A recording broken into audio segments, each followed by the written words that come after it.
Oh my God. Is that the intro music? Are we starting? It is. Yep. Game on.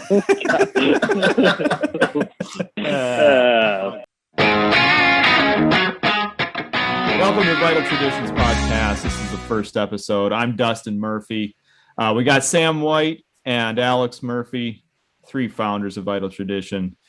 And we're going to go ahead and tell you a little bit about ourselves, and then we're going to jump into learning how to hunt and fish. So I'll start with myself.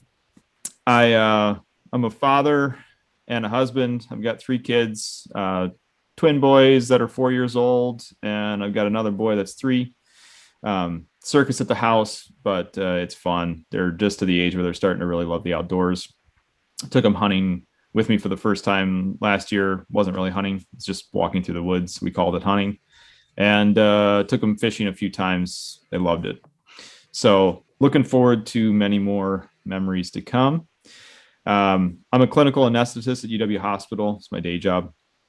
And I love working there, taking care of patients, and doing a little outdoor activities when I'm not at work.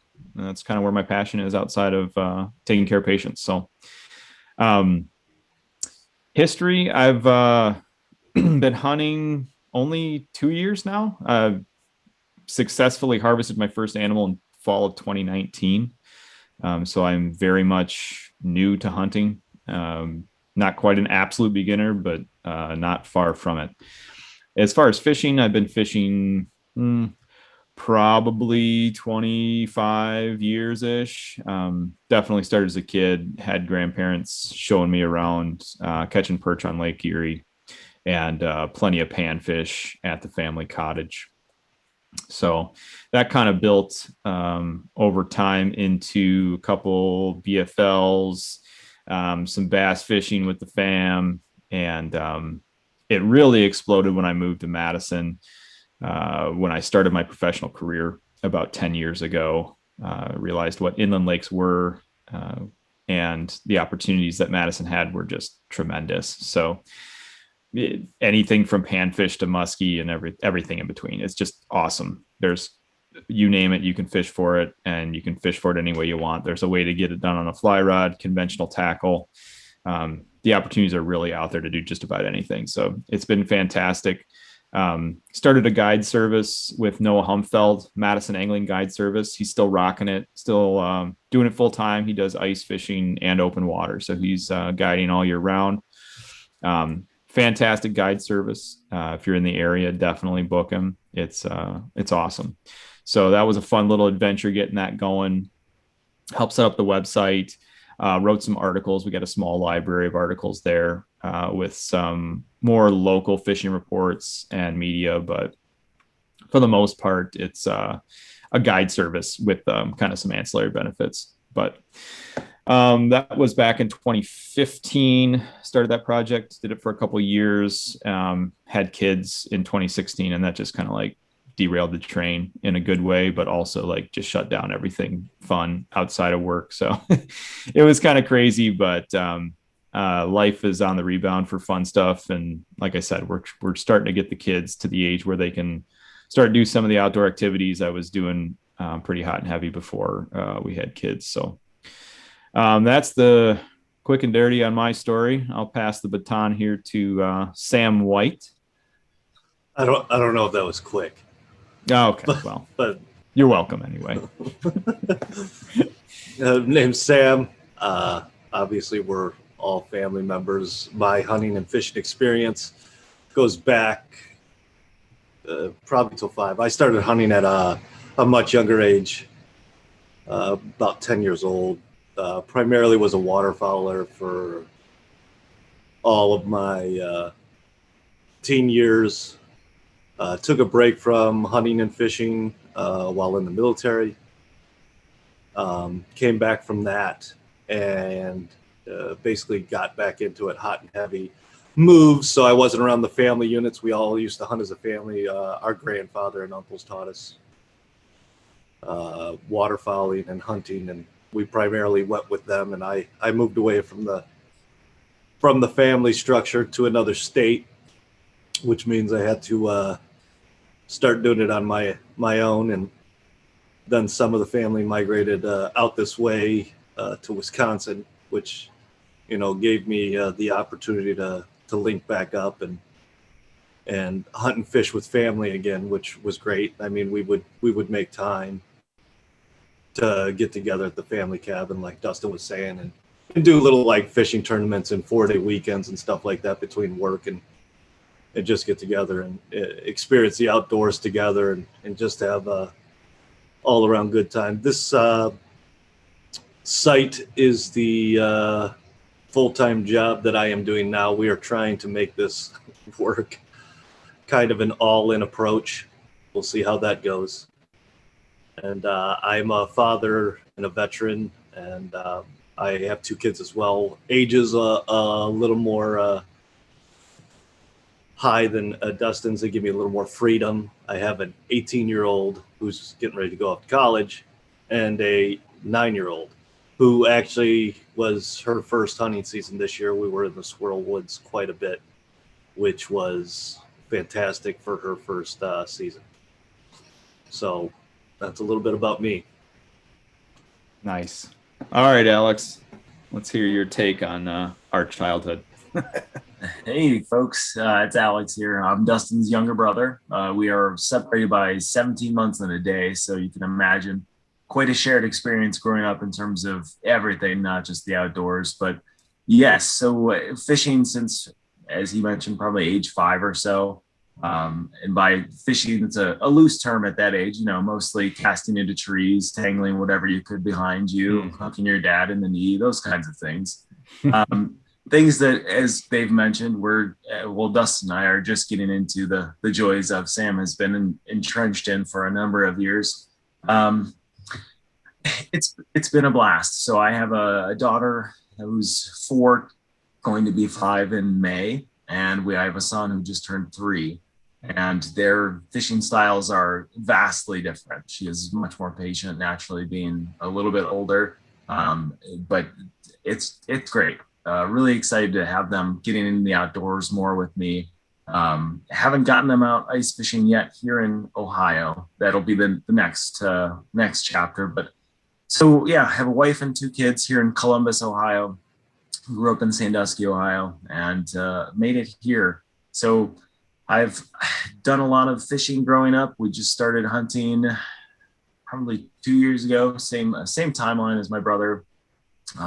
This winter, first successful harvest of a whitetail deer for me with the gun. So that was a really exciting year. And really looking forward to launching this podcast and this website and project and getting it moving. Thanks.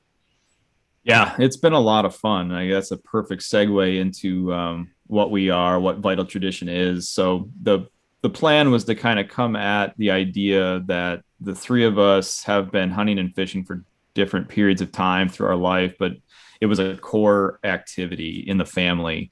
And Alex and I, as we mentioned, like hunting wasn't part of it, even though we all shared the same grandfather that did everything, hunted, fished, you name it.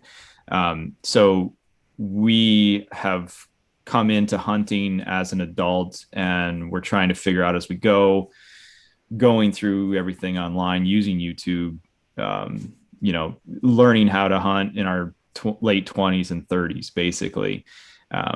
And that applies to the fishing as well. I mean, some of the fishing we're doing for the first time. Alex, I would say you're legitimately ice fishing.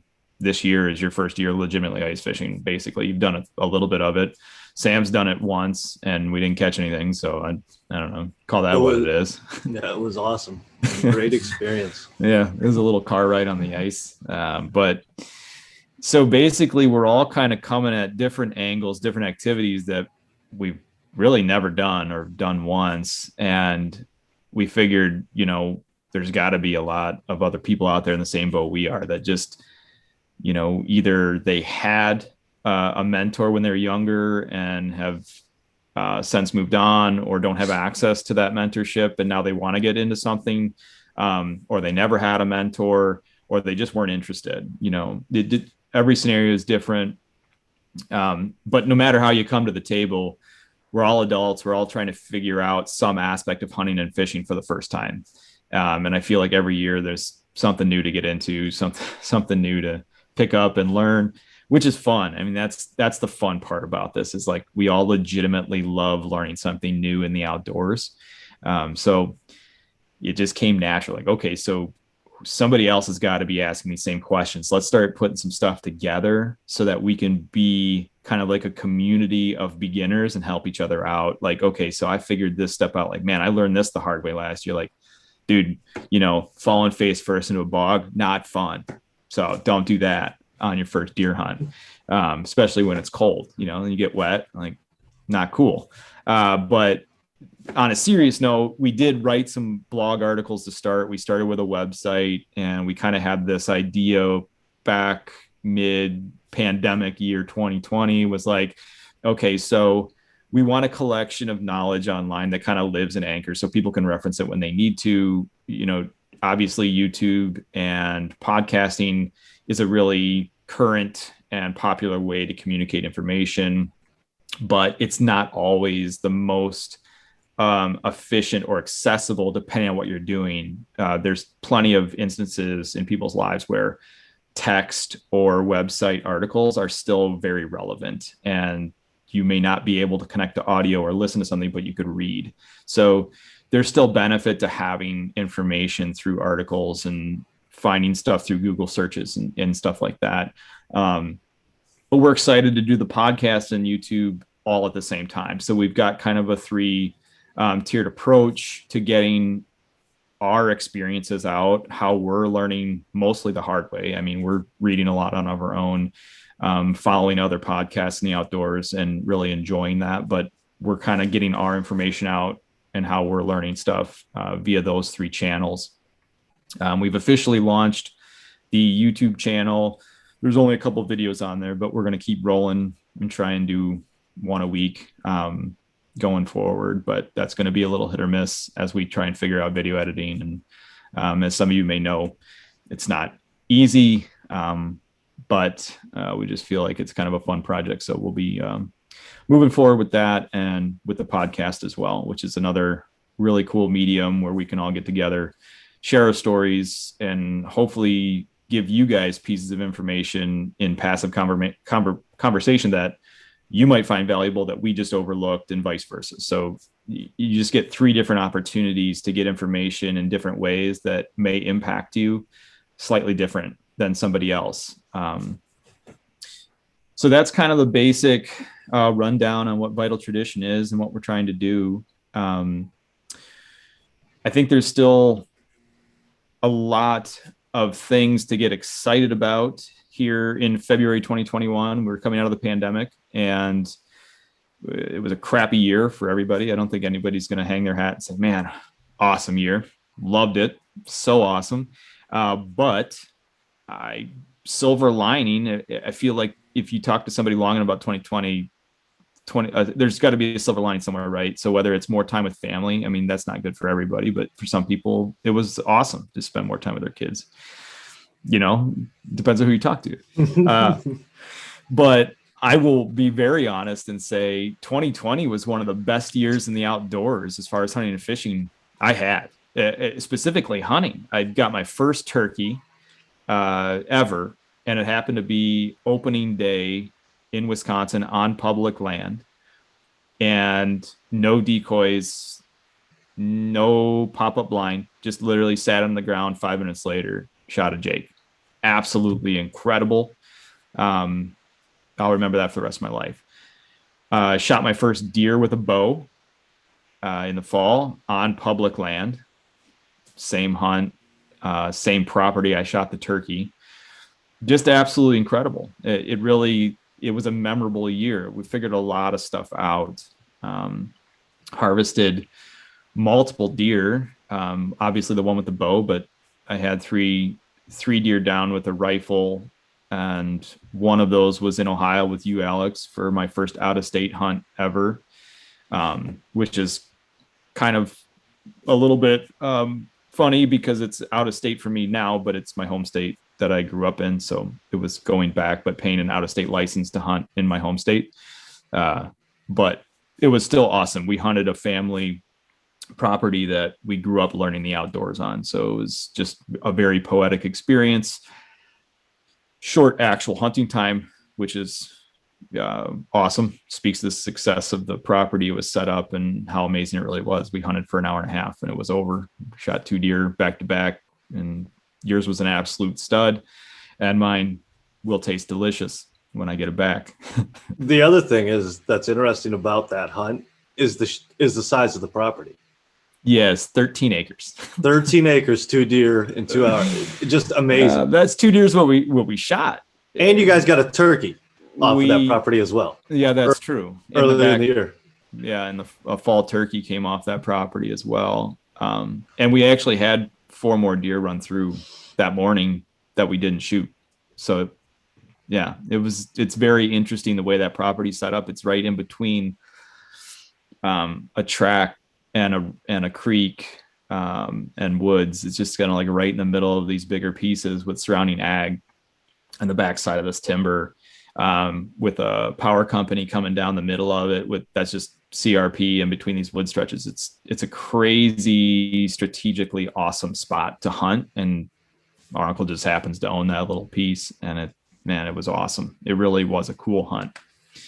There was a bit of luck involved. I mean, the property setup certainly was going for us, and we spent a good bit of time and effort getting into that position so that the hunt could last only an hour and a half. And we had the elements of success. We put in 95% work, and then there was just that 5% of luck to have a second estrus doe, or a second phase of the rut, estrus yearling doe. Right. Was basically drawing the bucks in from all sorts of places. That was lucky for sure, but that's hunting. Yeah, yep. Take it. Yeah, right. After you spend 3 years not seeing anything, you're like, okay, whatever, sounds great. Let's go, it'll be fun. Yeah. Speaking of which, I think I need to get my urine compared to estrus doe scent, because I know for me. That really draws the bucks in. Yeah. Holy smokes, man. It's uncanny. It's frightening. And I'm hoping it doesn't actually stay that way, because it's going to be really odd hunting that way. If that's how I have to get bucks to come into me, is basically just drink a ton of water before I go out so I can pee as many times as possible, and then just know that while I'm peeing, a buck will come and check me out. Right. Yeah, it could get awkward depending on who you're hunting with. The pandemic and being isolated isn't going to go forever, so you may share a stand eventually. It's fine by me. Hey, but you know what? Hunters might be like, dude, you're telling me you've got like a guarantee sticker on pulling a deer in? Okay. Oh, yeah. I'll look the other way. It'll be a guide service. That's up to them. I've done worse in the military, trust me. Oh my gosh. So yeah, it's 2020, great outdoor memories. A lot of other negative stuff going on in the world, but as far as learning to hunt and fish, a lot of firsts and really awesome memories being outside.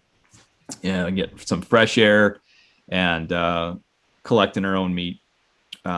So brings us to 2021. What are we looking at for fishing right now? I'm in the state of Wisconsin. Sam, you're in Illinois. Alex, you're in Ohio. I guess I'll start what I'm doing right now with upcoming fishing season. I'm in ice season. We've got plenty of ice to ice fish. We're kind of in the lull period of the bite.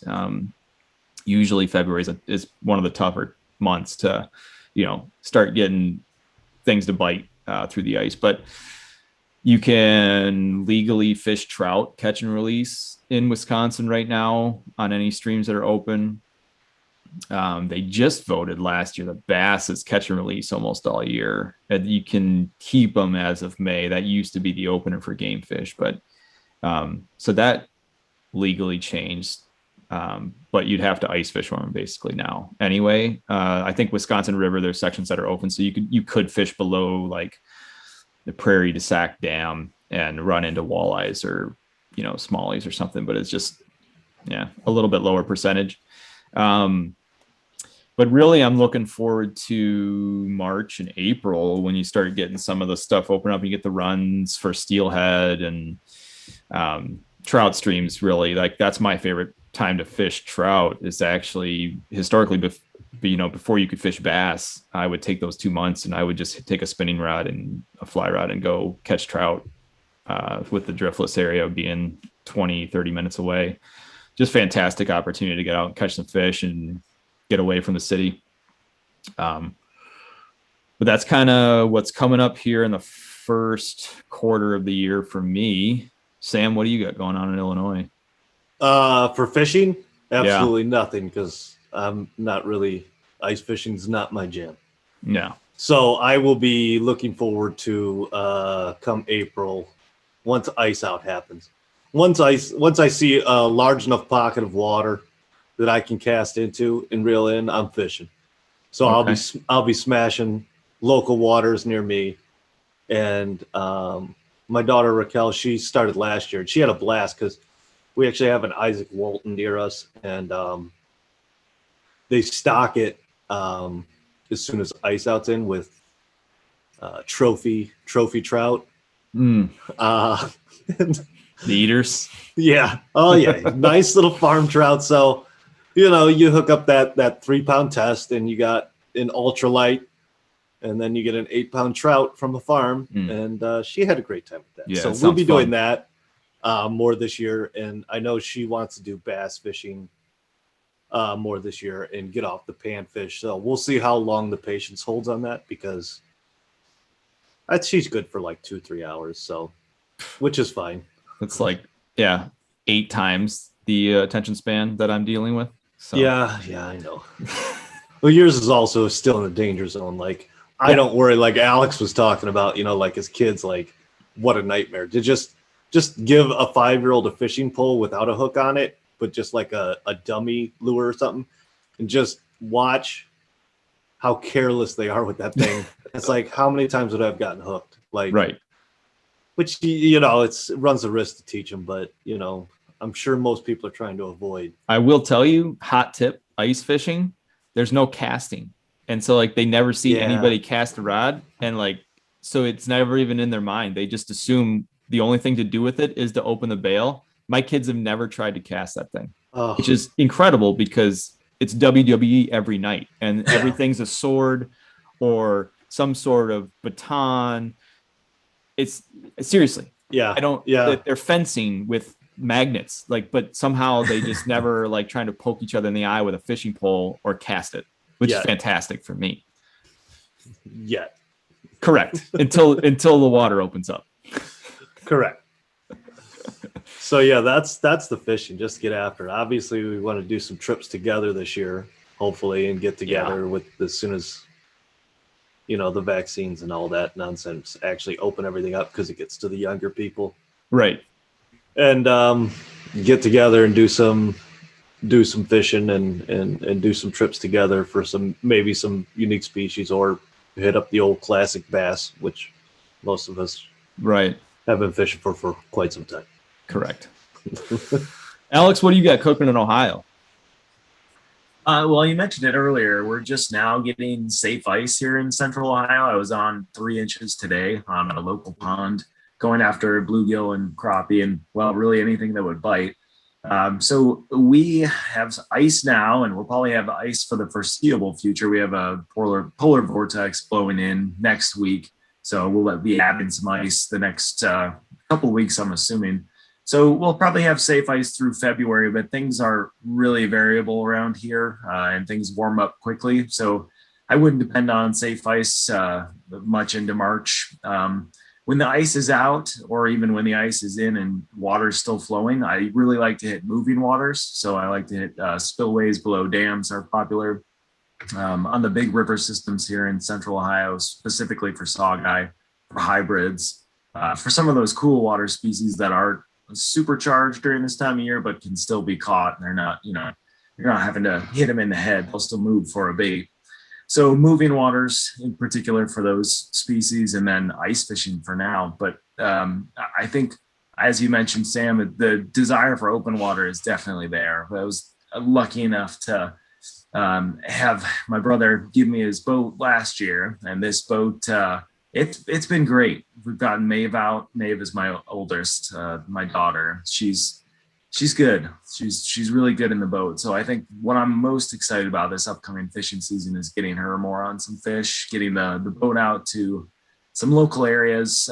There's a couple lakes around here that are electric only, which is the boat right now is mounted with just a transom mount trolling motor, and really looking forward to hitting up those lakes with her again.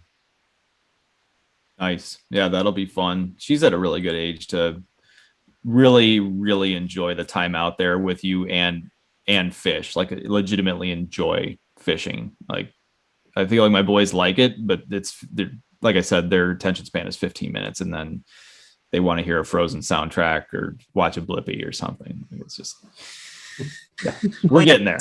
It's definitely a strategic involvement prior to I spend more time before the trip planning than I do during the trip. So absolutely, that will never change. Like, if you're doing it right, that will never change. They'll be 35 and you'll be planning a trip for them and it'll still be more planning than fishing.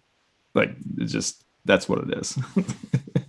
It's like, make it go smooth. It'll be fun. But yeah. So let's dive into a couple questions. So I pulled, so we're on Facebook, Instagram. Right now, those are our two social media platforms for Vital Tradition. And ahead of this podcast, I went ahead and pulled the following we currently have on what people, if you could give one piece of advice to an absolute beginner, either hunting or fishing, what would it be? We got a nice mix of hunting and fishing responses. And I think we're not going to be able to touch on them all in this podcast, but I think there's definitely some good ones to start with, especially in a pilot episode like this, where we're really just trying to get people in. And this is a great way to do it, is like to ask people, okay, so what are your questions, or what are other people's recommendations coming from being a beginner themselves? What would they look back and say, I wish I had this one nugget. So I think I'll start with myself again. We'll go kind of around the table here, but do you guys set goals? Specifically, this question was for each fishing season, but I think it goes for anything in the outdoors. Do you set goals at the beginning of each season for yourself? And if so, how specific are you talking? And then if you do set them, what's your goal for this year? I'll go ahead and start. I do set goals for the season, but they're usually, especially as I've mentioned several times with young kids, it's usually just to get out and have some fun. Gone are the days where, I cry myself to sleep if I don't hit every thunderstorm muskie fishing that rolls through between May and whatever, December. But as they're getting older, I do want to start doing some more goal-oriented things this year. I'm excited to attempt to mod out a inflatable fly fishing pontoon that Alex is going to give me. I've already been YouTubing some of the stuff to tweak that out. I'm going to put a trolling motor on the back, make a standing platform. I'm seeing some mods to take the head off the trolling motor and actually make a variable control for the power so that it doesn't go through the resistors and you can actually save the battery a little bit longer. That's going to be pretty cool. And then fish finder, it's going to be pretty awesome. Throw it in the back of the truck. And the goal for that is twofold. So the fishing goal with that this year is I really want to get another muskie on the fly. And I want to get back into a couple carp on the fly. And so I want to get into some backwaters here in the spring when those fish are up shallow and have some fun in like 2 to 5 foot of water in a fishing pontoon that is inflatable and catch some big fish on it. I'm hopefully going to be hitting record on the old GoPro on those too. So hopefully we'll see them on the YouTube channel. With that same inflatable, the second goal will actually be to access some public land hunting for duck and geese. So waterfowl with it and trick it out for waterfowl in the fall. Super jonesed up about that idea because I've also seen some mods to put wheels on them, and then you turn it into a sled. And so I'm pretty excited about the possibilities here, about setting that up into like a little one-man blind and having a way to go get ducks without a dog on public land. Pretty excited about that. So those are probably the two that are in my mind right now, and it's kind of a moving target. I'm sure something will come along that'll get up there and make me get after something. But anyway, what are you guys thinking? Yeah, I always, especially when I start out something new, I always make goals, especially for fishing season. Like, being taught the way we were, and my father, who was always fishing with me and generally with you gents as well. He's mastered two baits, a worm, a plastic worm, a specific plastic worm, a producto worm that you can't find in stores. You got to order it from Florida from the manufacturer, and a buzzbait. And those are it. That's all he fished. And I'll be damned if most of the time he didn't outfish everyone with those two baits. Just ridiculous. Ridiculous. The buzzbait's cheating. The buzzbait is cheating. But because of that, it drove me nuts. So when I was younger and was just getting serious into bass fishing, I would get my goals like this year, I'm going to fish a jig. Regardless of if I'm catching fish, not catching fish, every time I go fishing for this year, I'm fishing a jig. By the end of the year, I'm going to know I'm going to be able to smash fish wherever I go on a damn jig. So I would do that for different lures, crankbaits, jigs, spinnerbaits, soft plastics. Jigs was obviously the most successful because it is to this day my favorite lure. Yeah, it's awesome. I love fishing a jig. Yeah, it's awesome. And so that's the goals I used to set. Now a lot of times with the hunting, that it still is goals. Like this year, I'm hoping that my deer season's a little more productive than this upcoming the previous season. It wasn't great unless I wasn't hunting for deer. Tons of deer around me and could have shot, but obviously not hunting for deer. Get my daughter out and also try to convince my wife that I definitely need a duck boat and a new truck. Yeah. We'll see how that goes. That's an easy sell. That's an easy sell. We'll see how that goes. Oh, it's a slam dunk. She'll see that. And then because we do I have found over this season in searching for public land to go on with my daughter, we found some amazing large, 20,000 acre parcels with large bodies of water and fantastic duck hunting, wonderful squirrel, rabbit, turkey, deer. So we want to get out in those public lands more. I mean, she had a great time hunting this year, but I mean, we got to get her to take her test. Basically, she just walked the woods with an empty BB gun that she uses for target practice. Just so I had her practicing muzzle discipline with other hunters and just safety in general, while carrying a firearm with other people around, or when other people aren't around, just safely handling a firearm. Right. So I want to get her test this year. That's a goal, so she can actually, we can put a pellet, because if we're going for squirrel again,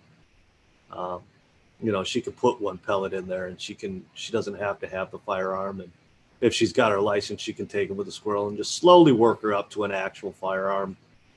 I know as a kid, we were kind of dumped in head first. We had a BB gun, and then all of a sudden, Christmas rolls around and me and my brother both got shotguns because we started showing an interest. And then it was like one trip out to the a friend's farm to shoot trap, and then we were hunting ducks. Good to go. There it is. Take them out.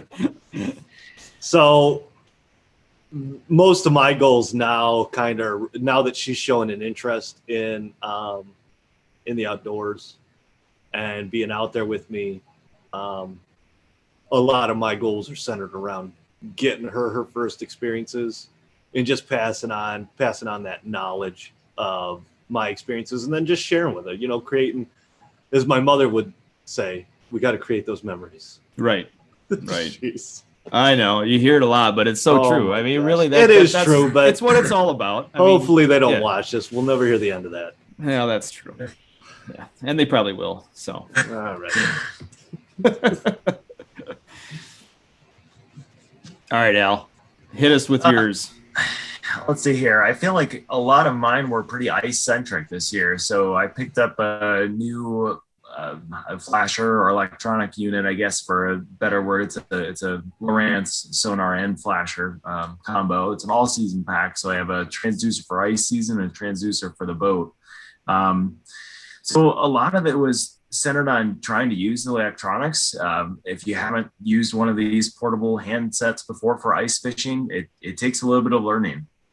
So one of the goals was just to successfully see a fish and to be able to successfully set the sonar to be able to detect fish and to be able to detect my jig and really get just kind of the mechanics of ice fishing down from an electronic standpoint. So that goal has been met. And then after that goal was met, I was on to the next goal of actually catching a fish, being able to monitor the fish's rise on the electronics to your bait and being able to gauge their kind of participation, what their mood is, how apt they are to take the bait, and if they're, depending on what they're doing, what you need to do in reaction to that in order to actually catch the fish. So that goal has also been met. I think the next goal is, as far as the ice goes, is really just learning the waters around here from an ice perspective. We really don't get safe ice around Central Ohio often enough. The last time we had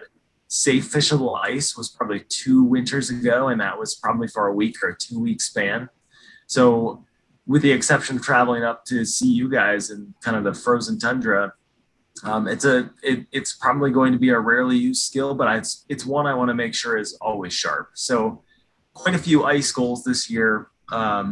As far as open water goals, I think I alluded to getting Maeve out on the boat more often. That's probably goal number 1. Goal number 2 is just getting to better know bodies of water with the boat. So I've really fished 2 bodies of water, one, the electric trolling motor lake that I mentioned, and the other kind of an impoundment of the Scioto River, which is one of the main tributaries here through Columbus. And getting to understand the differences of a riverine or a flowing lake versus a lake like Madison, which is the electric only lake. So just getting the intricacies and getting to know a body of water better from the boat. So those are the kind of the goals, ice and open water, that I'm looking at for fishing season.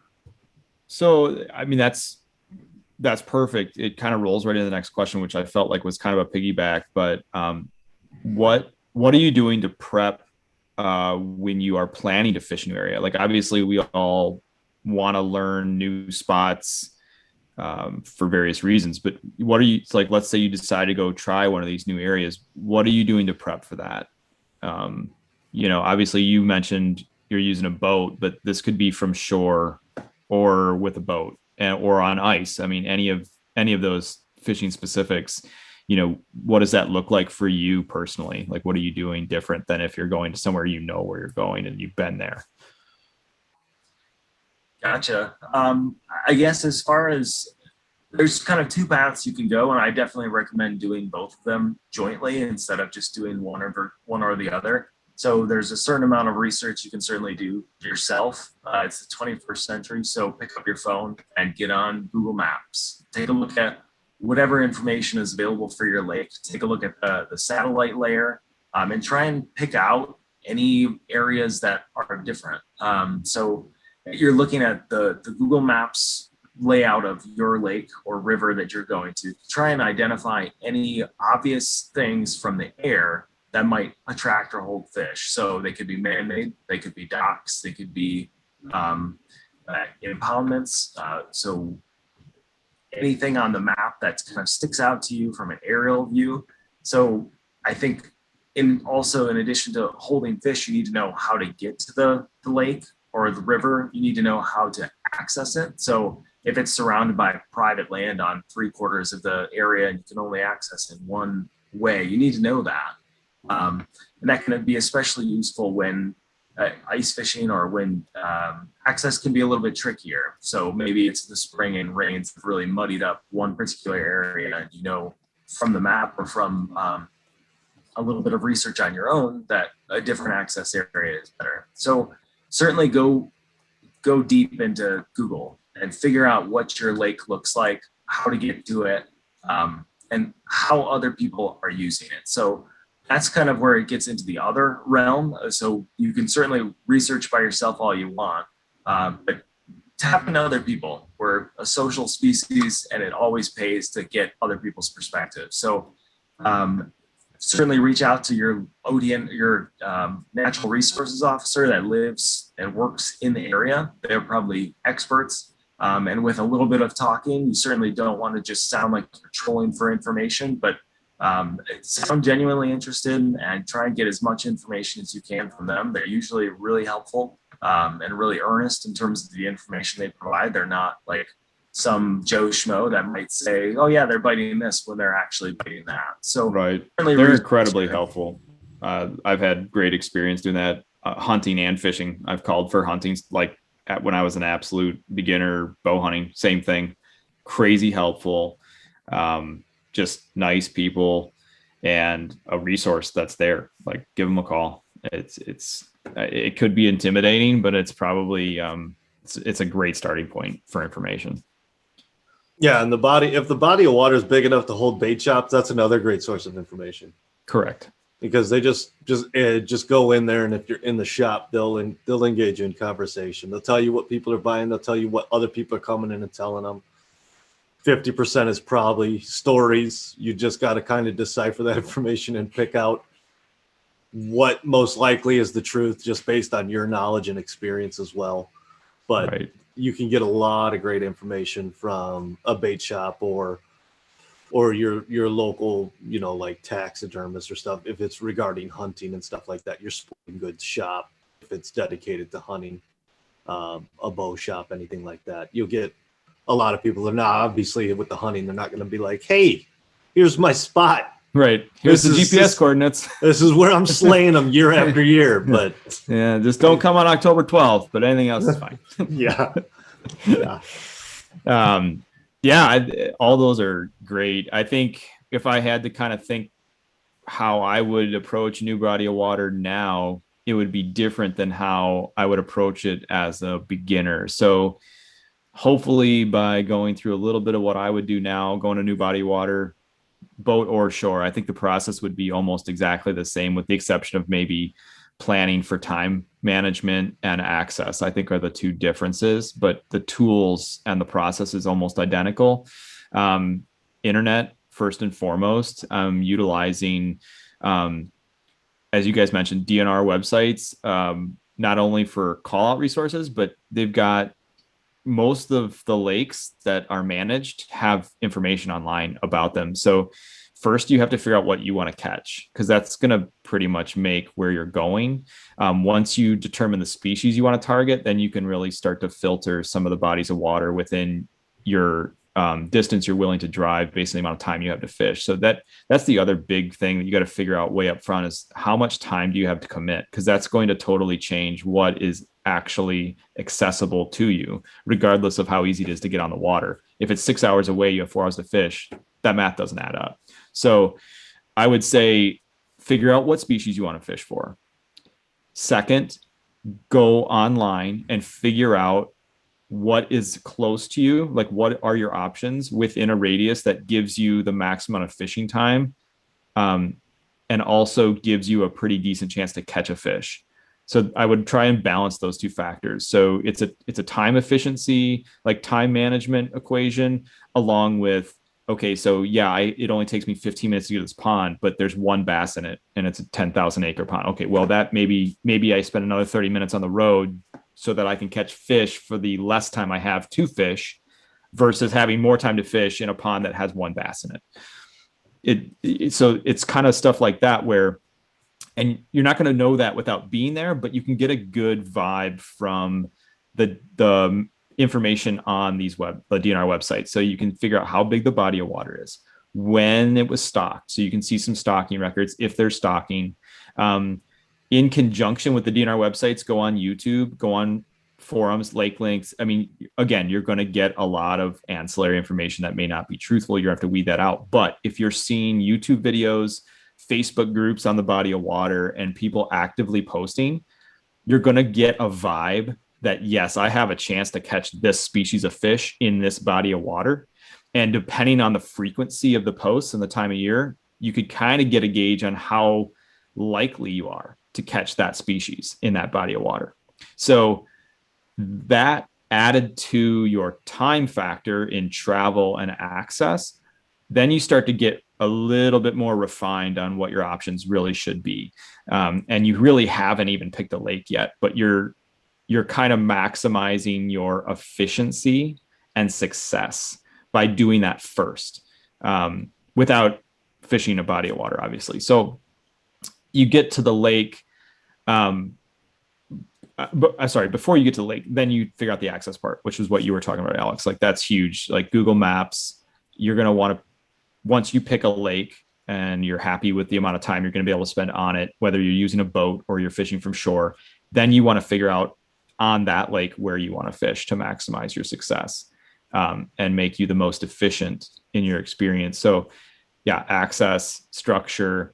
And this is where I feel like once you get to this point, it's where you kind of have to go down two different conversations. So if I'm talking to somebody who's been fishing for 25 years, I'm going to go ahead and skip a lot of things and just say, look for structure and figure out your access, and I'm going to move on. But if you are an absolute beginner to fishing, or you've done it once 30 years ago, what I mean by that is you're going to look at a map and figure out where fish are in a lake. You can't just roll up and fish in 6 inches of water and, expect to catch something, especially if you have a specific species in mind that you want to target. It's not impossible, but it's a little unrealistic.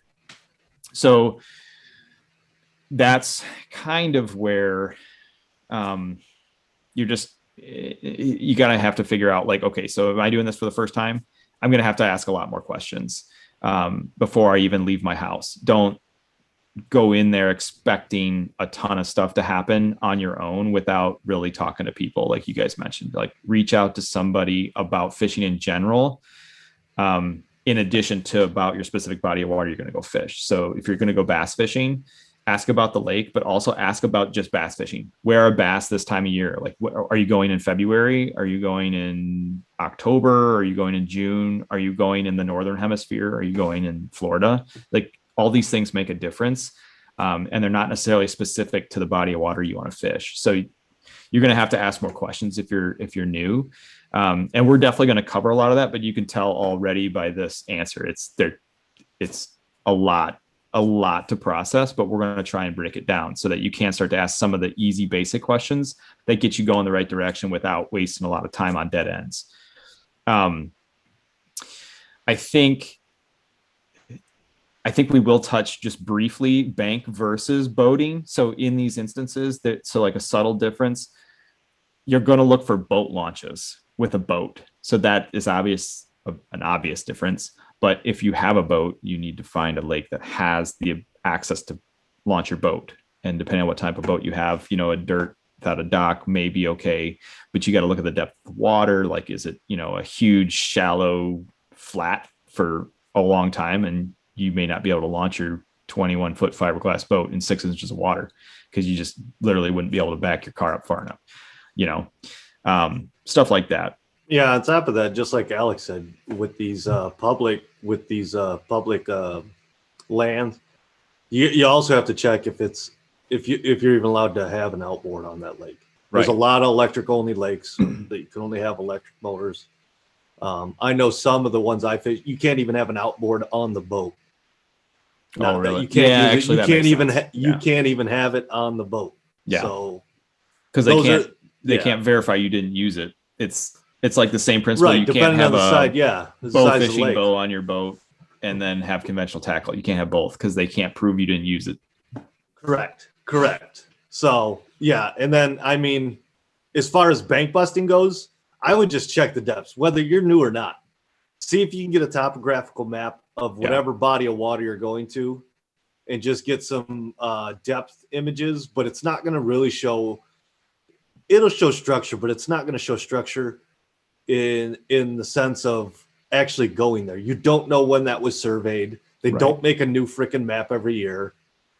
So just go out to the lake. Use your lure. Like take your first hour and get something that goes to the bottom. Yeah. Commit to a scouting trip. Like once you pick a lake, Yep, just 100%. And lower just your expectations and just go to learn. get a sensitive rod, drag that thing along the bottom, and let the rod in the lure tell you what's on the bottom, where the structure's at. Are you hitting wood? Are you dragging this over rocks? Are you pulling up 6 pounds of weeds?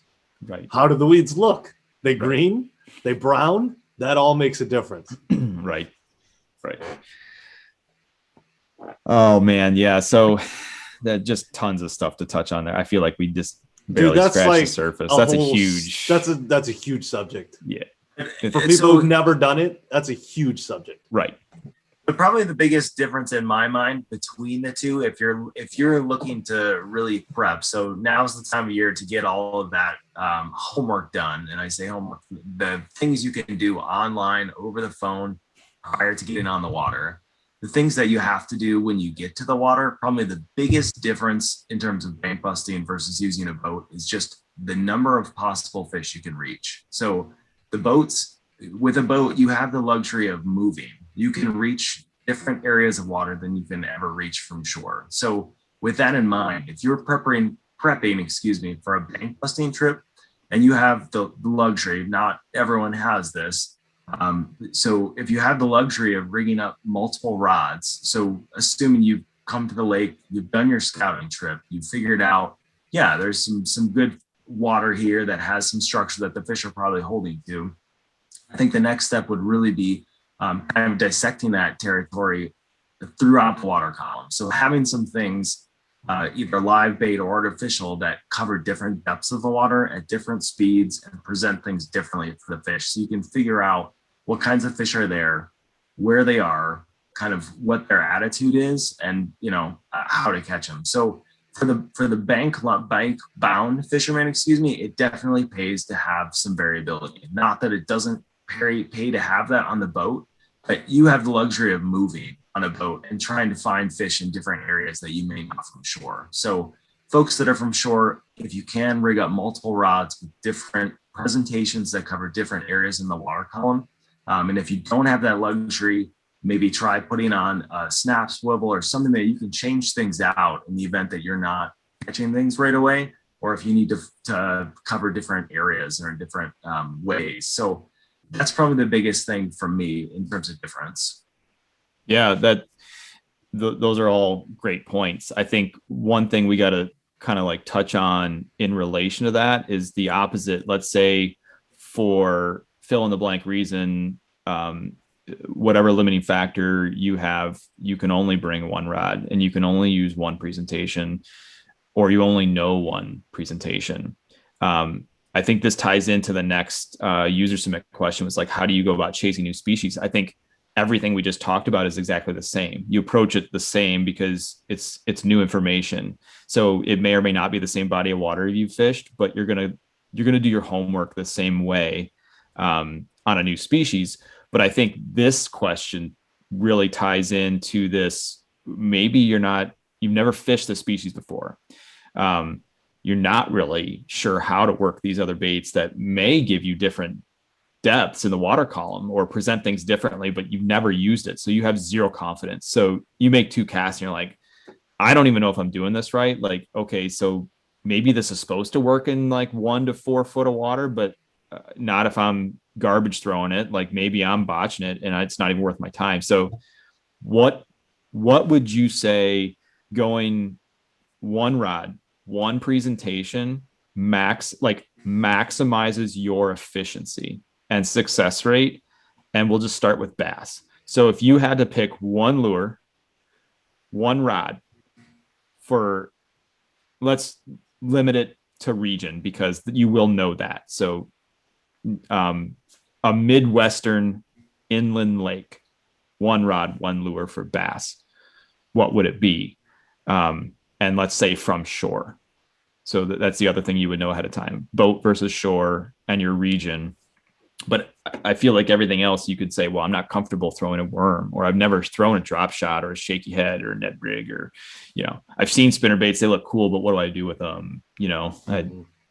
So what would you say is if you were starting to bass fish right now, like I can remember this, like picking up a bait cast for the first time, like, what do I do with this? Like, I'm going to kill myself. Like, this is ridiculous. What you do is you pick out line from your reel for the entire day. Yeah, actually, that's an easy one. You don't fish. Right. You don't have to worry about the lure. Don't worry about it. It's not gonna matter. Nope. One that can just sit in the water while you pick out a bird's nest. Right. So if you can remember back to those days when you were first learning, what was your first confidence bait where you're like, okay, I'm going to start with this because I know I can catch fish on it. And maybe if I feel ambitious, I'll try something else. A Senko. Easy. Yeah. Just any plastic worm. I mean, could have been a culprit, but a plastic worm. Yep. Again, the master of two lures obviously started us off on soft plastic worms. And I mean, I would just fish that. You cover the entire column of water. I mean, it's not a technique that people like practice, but you can literally swim the worm. You can swim the Senko. Trust me, if the fish want moving bait, they don't care that it's a worm just doing loop-de-loops through the water. They will smash it. In a tournament, I've fished co-angling with guys throwing spinning rods, wacky rig Senkos, weightless, into lily pads with a weedless guard on their hook, and they will walk it on the surface and use it as a surface bait, and it'll get obliterated. Yep. Yeah, I would agree. That is a dynamite if you want to learn one thing, and I'll tag onto your Sam, like the setup for that. If you're looking to take a nugget on how to get going on that, use a spinning rod. If you couldn't tell from our laughing at a bait caster when you're learning there's a learning curve. So don't start with that. I mean, you can if you used them before, or you want to just get into it and you're committed. But if you want to go catch fish, buy a spinning rod. And an all-around spinning rod is going to depend on your vehicle. If you have something where you need to break a rod down, go with a 2-piece. If you have the luxury of having a 1-piece, I think there's some advantage to having a 1-piece rod. Not always, but in most circumstances, I would say the 1-piece is a little bit better. Anywhere from 6 to 7 foot is fine. You want a kind of a medium heavy, medium light, somewhere. It depends on the manufacturer. They're all a little bit different, but as far as that, and a fast tip, and you'll spool that with 10-pound braid backing and anywhere from 8 to 12-pound fluorocarbon on a circle hook. And you literally can put that plastic worm any way you want on the circle hook. You will eventually catch fish, and just cast it out. You will eventually catch fish. Yeah. And if you're bank busting, don't use braid. Right. Yeah. Because you're not going to break it very easy. You can't wrap it around your hands to try to, force it out of there. It will cut you. Don't use braid. If you're from a boat where you can go to lure, you want something that if you have to snap off because of an awesome cast, or you found something on the bottom that just wants to stay on the bottom, you're going to have to snap your line. Yeah. So braid's not. I like running the back so much. So like I guess you I just have like a liter of fluoro. I should have been more specific. Well, it's more than a liter. So I would say a liter is anything 0 to 9 feet long. I run more than that. So you could make a 20 feet. Like you could make a cast and have the braid out, but it may not be in the water, if that makes sense. So like basically. Yeah, but if this is for a beginner, you're tying 2 lines. Just put 1 line on there. All right. Yeah. Okay. Absolute beginner. You're right. Yeah. I didn't think about that whole knot tying thing. Okay. Yeah. Absolute beginner. Don't worry about the braid. Just buy 12-pound fluorocarbon. Yeah, something you can 15, 12 to 15. depending on your somewhere in region. Yeah, if you're smashing Florida hogs and you actually have a Well, chance. sure. But yeah, if you're like catch your lifetime up in like, you know, the UP is like a 3-pound bass, you're like, okay, all right, you can go with like 8.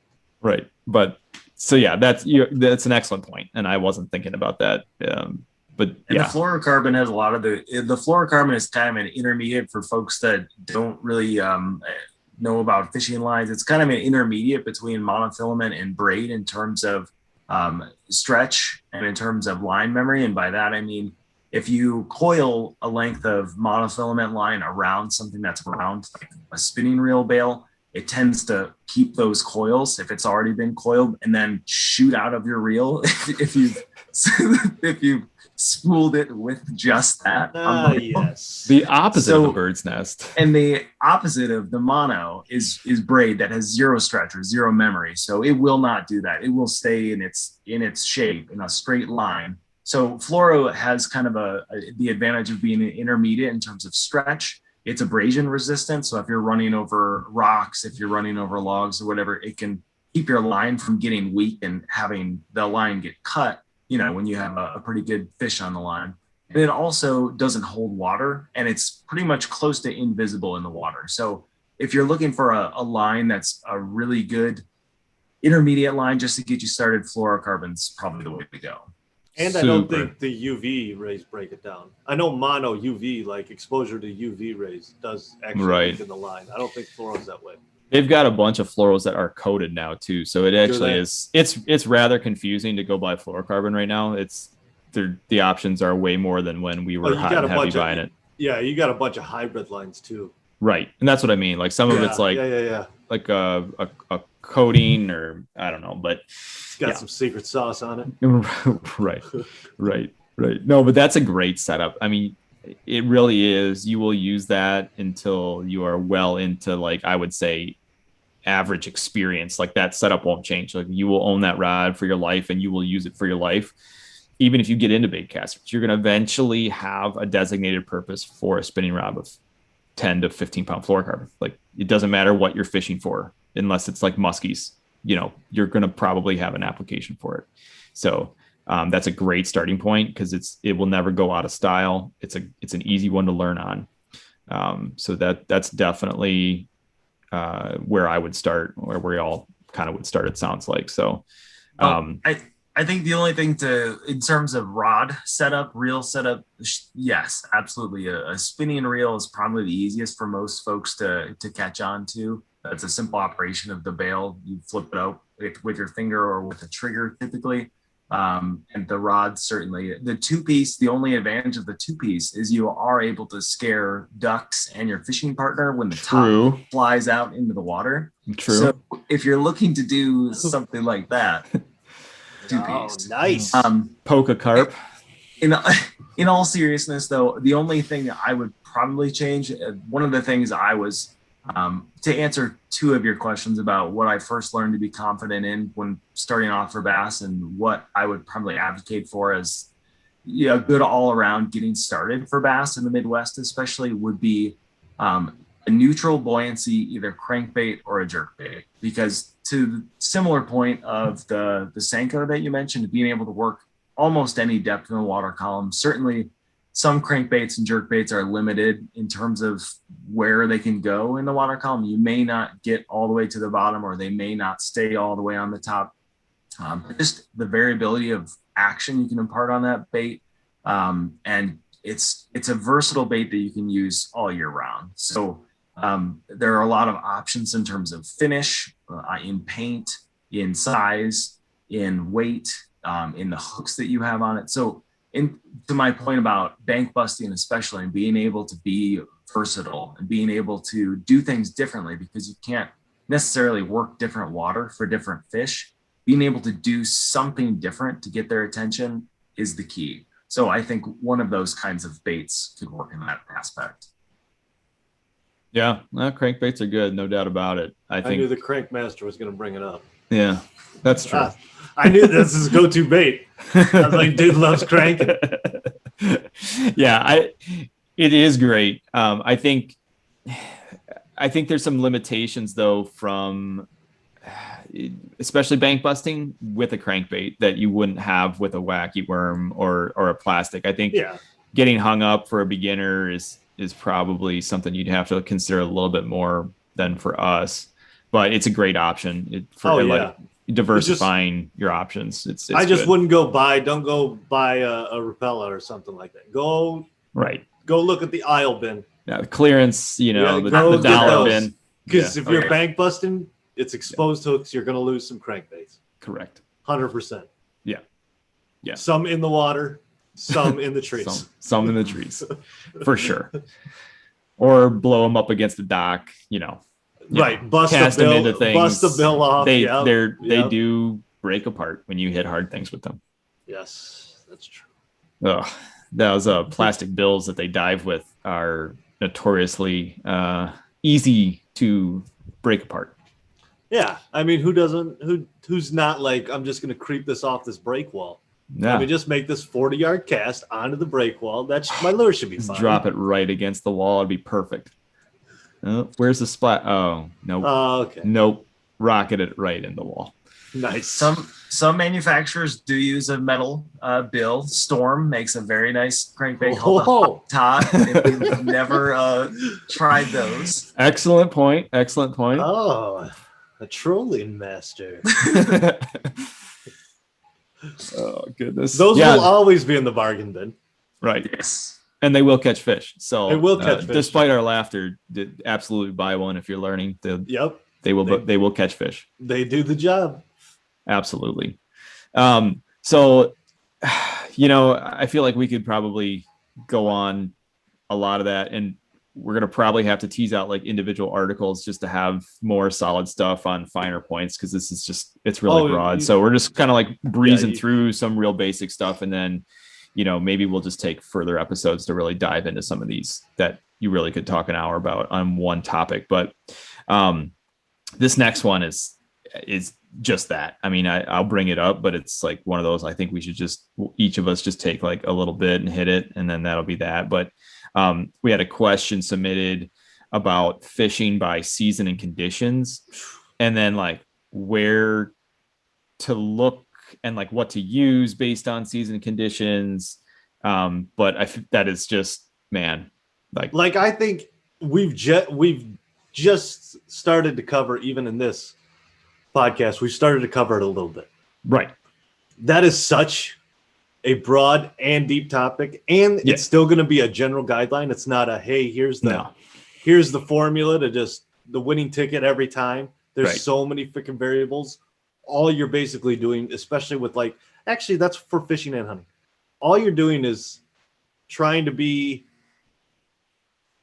accurate with the variables and understand what those mean to give yourself the best position to be in the best odds of success. Right. I mean, it's just that question in itself is a great question. Yeah. But that literally you could fill easy 10 hours. You could have a separate podcast just on that question and break it down by species, because it's different by every species too. Yes. And then if I don't know where you're at, correct, and I have to cover every region. Right. Oh my gosh. Yeah. Like if I start telling you about how awesome it is to fish muskies in a thunderstorm and you live in Florida, you're going to be like, dude, what are you talking about? Right. Correct. But I think to try and answer it in really, really, really broad terms for both hunting and fishing, kind of the three needs of any animal are survival, growth, and reproduction. So if you can figure out which variables are key at a particular time of year, at a particular time of whatever set of conditions are at play for those three things, you're probably going to be close to the money. So whatever good point. Most influential at that time in those three sectors is probably where you want to focus your time. Absolutely. And that's something you can touch on really quick, because most fish have a similar life cycle, right? Like they're growing, they're eating, they're reproducing, and each species reproduces a different time of the year. But the tactics, like all it takes is a simple Google search for that species, and you can kind of figure out when they're spawning. So that is something you can do pretty easy up front, and that will change some of your tactics right away. So that's an excellent point. And most fish are also, while they're growing and eating, are also trying not to get eaten, unless you are talking about like muskies, right, or something. But if you're talking about pan fishing, so that also tells you where they should be located. They're not going to be swimming generally open water out in the middle of nowhere, right, in open water. They also want to live too. Yeah, it depends on the time of year, though. Other fish. There's deep water panfish bites all the time. But there's still something they can hide in. Or no, not always. I mean, panfish will definitely school in open water with no structure around. But it's not one of those things that I would tell somebody, well, if you go out to 40 foot of water or 25 or whatever it is on the edge of a basin, that's like a 3-week bite. It's, there's a specific time of the year where that works, and they're feeding out there. It's a temperature thing. There's some stuff on the bottom, but it's not like you're fishing a log or you're fishing like a 5-foot weed bed. They're not hiding. And the muskie follow them. So like it's a twofold pattern. Like the muskie and northerns will follow those schools, and they're out in 25 foot of water in August. In the summertime, they slide out there, and they're not necessarily related to structure. They're just roaming schools. Pelagic is the term. Right. Oh. And I think, so getting back to the basic with that, though, this is where the fishing, I guess, to my earlier point, is different than hunting. So with fish, they're ectothermic, as in they don't generate their own body heat. They depend on the environmental heat to govern what their activity level is. So that's one of the in addition to the 3 factors I mentioned before, the environmental temperature of the water and what that does for the fish's activity level is going to really help determine where you should be focusing your efforts as well. So to Dustin's point just now about the summer pattern that he sees with bluegill, those bluegill are at their most active. They're at their most metabolically, their metabolic rate is at the highest it's going to be in a year. So they're able to both chase food faster and escape predators faster. So maybe they're willing to roll the dice a little bit and go out in deeper water and in search of food, knowing that, hey, they may have the advantage over a predator. They can see longer distances and they can get away faster. So they're constantly rolling the dice and figuring out between those 3 sets of life patterns, life history patterns, in these certain temperature conditions and water conditions, these are the dice I'm throwing this day. So you need to figure out which dice they're rolling. Right. And I think, not to belabor the point, but I think in conjunction with temperature, it's the amount of oxygen dissolved in the water, which is temperature dependent. In the summertime, the shallow water gets too hot, it gets choked. And so it's actually like devoid of the oxygen they need. So they are moving out a little bit to get a better oxygen source as well. I think that's part of it. Moving on from that one, though, I think seasonally, as far as conditions, that's going to be species specific. As I alluded to, you really have to focus on a species for that one. And even that, it's going to be across the board. You're going to have to actively problem solve on the day you want to go. Because you could pick barometric pressure, temperature, front. It did like fill in the blank. For every single species, it's going to be different, and what they favor, what they don't. Perfect example of polar opposites is like muskie and bass. So summertime, you get a giant thunderstorm rolling through, and or a cold front or something like a snap like that. It's going to shut down bass fishing. Muskie's going to be fired up, and it's going to be like, that's the day you catch 13 muskies. But you go out and try and bass fish, and you're going to be working hard, a lot harder than if you were out there on a day where the bass are chewing. It's just one of those things. Like you gotta focus on a species and then break it down by year, seasonally. In general, if you're fishing, especially a lake or some body of water that isn't dependent on flow to govern how things are happening when, generally fish are going to relate deeper when it's really cold or really hot, and they're going to be up shallower when it's a transitional time. So in the fall, in the spring. I guess this is in relation to Midwestern climate. Right. In the fall and the spring, they're generally going to be up in shallower water than they would be in the in the summer and winter when they're relating deeper. It's just because of, once again, the temperature. So in the wintertime, the warmest water, especially if water is frozen over, the warmest water is going to be at the very bottom layer. And then in the summertime, inversely, that's where the coolest water is going to be. So that's right. where that temperature comes into play. So for all you beginners listening out there, so put aside our scientific mumbo jumbo. If you want the cut and dry, if you're going to bank bust, you're new to fishing, fish in the spring and the fall. That's your best chance at catching most things in the lake because they're going to be shallower than winter or summer. Yeah.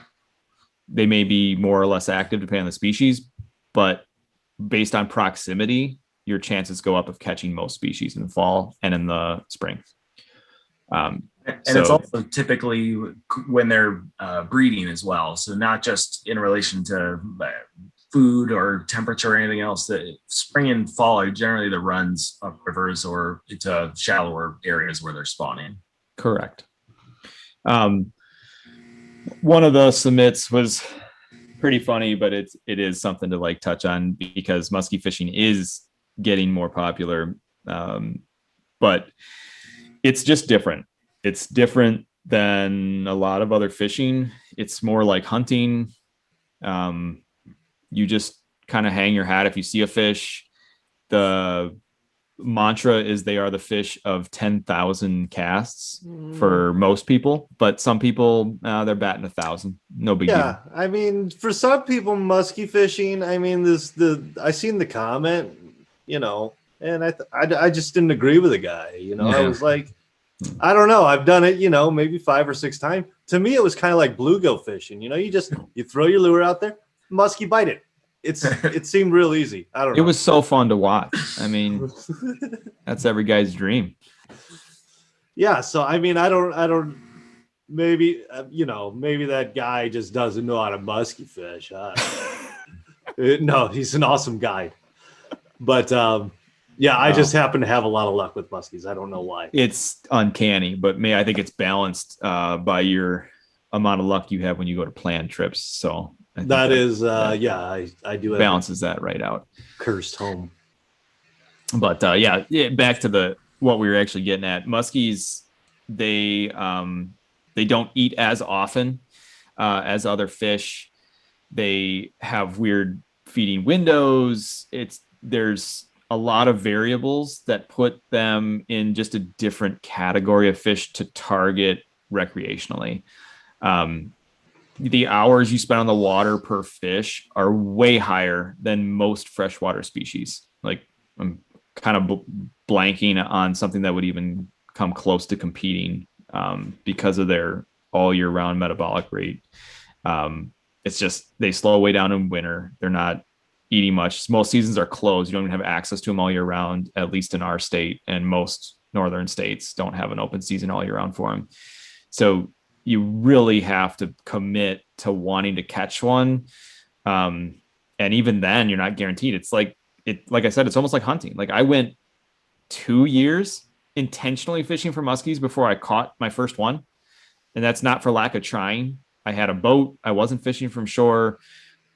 I knew I had fished before. It wasn't like I picked up a rod for the first time and said, man, I'd love to catch a muskie. Here we go. Like that's with like some basic knowledge, and then some, and it's still, you just got to be at the right place, the right time in the beginning. And then you start figuring some more stuff out that really helps increase your odds. But even at your best, you're chasing multiple hours per fish caught when you're talking about efficiency of catch rates. It's hours per fish for the best. A lot of that's just due to their function in the ecosystem. So muskies are apex predators, and the forage base wouldn't be big enough to support a population of them if there were more of them. They are sustainable at a much smaller population level than you would say bass or bluegill. So you're already at a numbers disadvantage just in terms of the population size that you're chasing. And then add on to that their territoriality. So especially larger adults will pick out kind of a core area and haunt that area, so to speak. with the exception of the spawning run and any river-based systems, they're probably not moving around as much as some other species that are prone to moving. There are a lot of factors that are stacked against the muskie angler. Right. Exactly. Well, except for Sam. Sam, what's your secret? Do you have some sort of like muskie call that is not on the market yet, or do you whistle into the water? Maybe I just know if you haven't caught one in 3 casts, just quit. Okay. All right. It's not your game. Okay. You know, so mine was on the second cast I ever casted for muskies. That was my first muskie. It was tough. But you know what? Patience. Patience is a virtue. Well, and that was one of the other comments, was just to have patience. So it sounds like I think you checked that box right away. I nailed it, dude. That's perfect. For folks that do want to start out for muskie, and I'm going to say this not as a muskie expert, but as someone who has caught one muskie by accident as bycatch fishing for other stuff.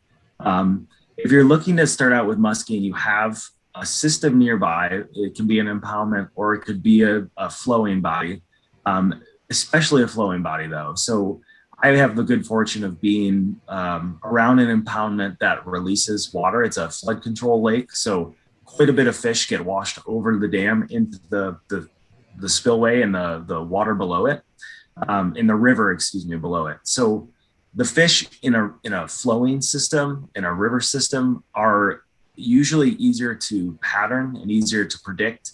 They also don't have the supply of food that fish in an impoundment do, or the ability to move around as much to get that food.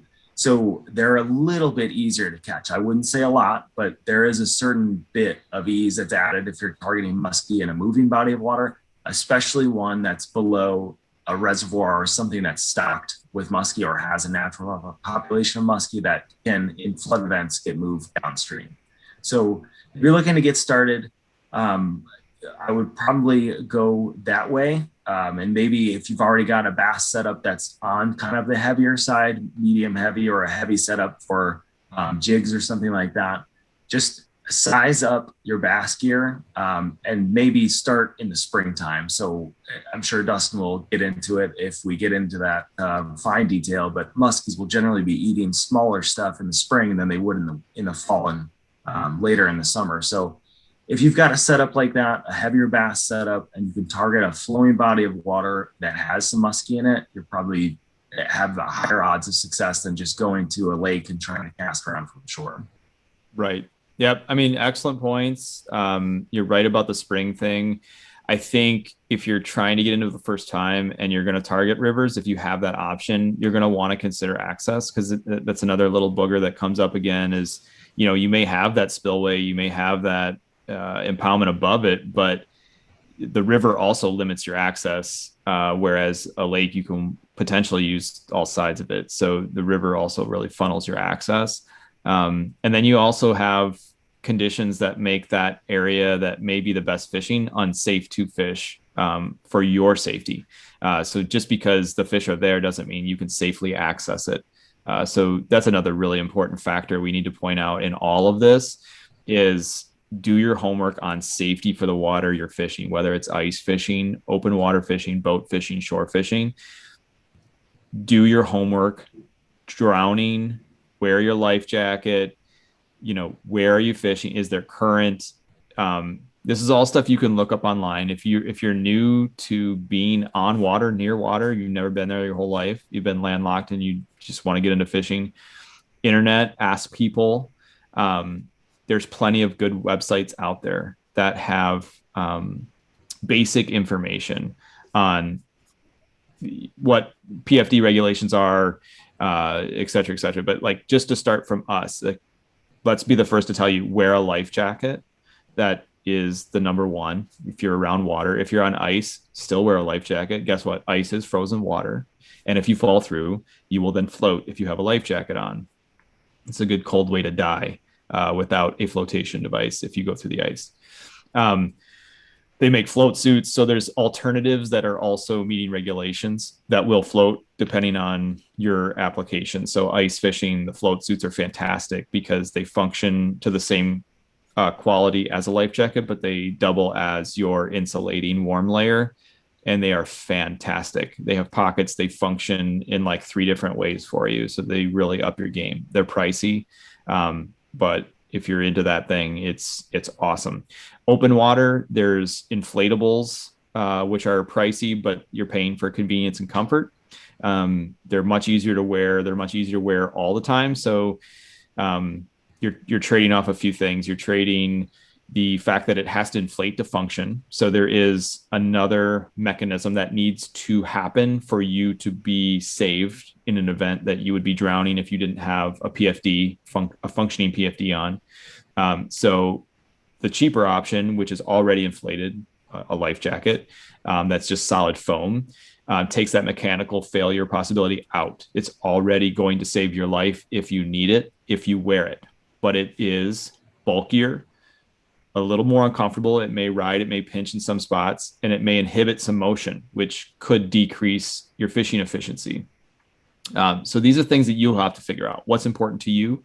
But there's options out there, and we want to be the first to tell you, you should be wearing a life jacket when you're around water. As far as muskie fishing, I don't want to get too far down that rabbit hole because I feel like that's just such an upper echelon thing to get into. And most people, I wouldn't point that, like, I wouldn't wish that on somebody getting into fishing. Like, that's it. Like, if our purpose here at Vital Tradition is recruitment and retention, that's a great way to get people the heck out of fishing. Like, it just really is. Like, you're going to disgruntle beginners pretty fast. You may recruit them for a hot second, but man, like, So they it's go going to out and be buy their first rig. It's going to be tough to retain them when you look Yeah. at some of the price of rods and baits, and you're like, so I'm going to drop potentially thousands of dollars before I even catch my first fish. I'm like, Yeah. I'm out of here. Yeah. No way. No not way. Not only that, you got a season that you Yeah. maybe fish for them. You don't catch a fish, and you probably you might need a shoulder replacement because you've been throwing Right. a freaking log. Or back or whatever else. I mean, yeah, we didn't Yeah. even touch on like the physical aspects of throwing baits that could weigh a pound. Yep. Literally 16 ounces. Yep. Just the lure. And then you're throwing a 9-foot heavy broomstick on top of it. And if you're going to do that for any length of time, it's actually going to physically tax your body. It's Yep. not something, it's really like, most people don't understand that until they do it. And it is physically taxing to do that for any length Yeah. of time. Whether you're on shore or a boat, it doesn't matter. So let's just table muskie in general. I thought it was a good contrast point, though, for some of the seasonality. Seasonality is what I'm trying to say. But let's go down. We've got 2 hunting comments on here that I feel like are really good to apply to both fishing and hunting, but they were coming from the hunting aspect. And I think that being open to different opinions when you're learning something new, it's kind of one of those obvious statements, but it's so good. Like it is really what you need to hear and you need to commit to, because it's easy to get caught up into like your one-track mind. You put your horse blinders on, like, this is what I looked up last night. This is what I want to do. Man, I'm just going to like, and you might hear something driving to the lake to fish, whether it's a podcast or, a fishing report, something. And you're like, oh, and then it might totally change the game 5 minutes before you make your first cast, but that change could make all the difference. And if you're not willing to be open to somebody else having something else to say that might help you, like, it's not going to be necessarily beneficial for you to be stuck in your ways. It's not a good way to learn going forward. You have to vet your sources a little bit, but I don't know. What do you guys feel about that?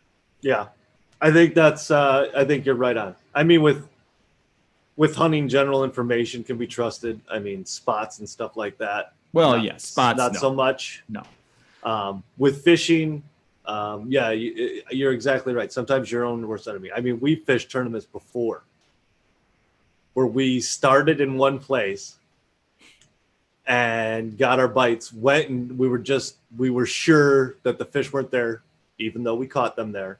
And we were sure this other pattern was going to be better. Right. And then the last hour of the tournament, after going with what we were sure was going to work and didn't, going back to where it was proven we caught fish and we limited it out. Wasn't big, but we limited it out within an hour. And if we'd only been able to do that for the entire tournament, who knows? Just getting out of our own way and just being open to the experience and listening to what's producing, and going with what the fish or the animals are telling you. Hey, this works, regardless of what you've seen, read, heard. Let the other players kind of let you know what you're supposed to be doing, instead of just being, like you said, just hard-headed. This is my game plan. We're sticking to it. Right. We're not changing it for nothing. Yeah. So, I mean, you brought up a great point. Like, I was absolutely approaching this question from like another human perspective or another source of information perspective, like being open to new information. But you're absolutely right. That information could come from the fish. And I think we really have to make it clear for the beginners out there that listening to the fish or figuring out what the fish are telling you, I can't stress this enough, that is so ambiguous and so overused in a sense that most people in the industry glass over it, expecting you to figure out what they mean by it, because it does take some effort to explain that. But I think as an absolute beginner, it does you no good to say, listen to the fish. Like, I didn't really fully understand that for years. I understood it at face value, but to be able to apply that and make sense of it and actually have it help me in fishing situations, it does not help you unless you understand what that means. And that, to break it down for you quickly, is when somebody says the fish are going to tell you what they want, what the person means is that as you are fishing, you will change variables, lures, cadence, depth in the water column, profile size, all these factors. So like, if you take what you're doing and what the fish is doing, there's the middle ground is the lure and the fish's reaction to the lure. If you get a bite, that's an indication that you are close, or you could be close potentially, to something that the fish wants. So that's where we're starting to link the phrase, what the fish want, to what you're doing or what you could be doing. So basically gauging bites, caught fish, and then different factors at those times of catch. So specific conditions when you caught that fish, what you were doing. So back to the cadence, or like things that you're manually controlling, paying attention to those small details in the process of fishing, and connecting the dots when you make contact with a fish and assembling those instances of contact. That is the process of reading what the fish are doing.